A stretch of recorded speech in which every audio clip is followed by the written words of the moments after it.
అన్న ఒక బాదం మిల్క్ ఇవ్వన్నా. అన్న ఇదిగోండి అన్న 10 రూపాయలు.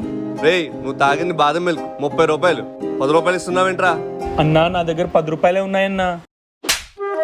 రారా, చీపురు తెచ్చి ఇదంతా తుడిచేసి అక్కడ ఉన్న స్టూల్స్ అని సద్రా.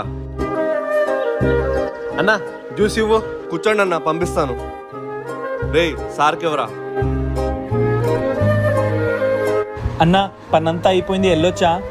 పని అయిపోయిందని నీకు ఎవరు చెప్పాడురా? ఇంకా చాలా పని ఉంది, అవి క్లీన్ చేయాలి, వెళ్ళు. రేయ్ తమ్ముడు, ఏమైందిరా? పదరా. అన్నా నాది ఈ పిల్లంది డబ్బులు. సరిపోయిందిరా, వెళ్ళిపో నువ్వు. సరిపోలేదు. రేయ్ కొట్రా. వద్దన్నా. ఎందుకురా? నేను కూడా కొడితే అప్పుడు తనకి నాకు ఏం తేడా ఉంటుందన్నా? చూసావా, చిన్న పిల్లడుకున్నంత మానవత్వం కూడా నీకు లేదు. ఈ డబ్బులు తీసుకో. ఇదెందుకు? ఇంకోసారి ఎవరైనా పిల్లలు వస్తే ఏమని ఇచ్చి పంపు, ఇలా పనిలో పెట్టుకోకు.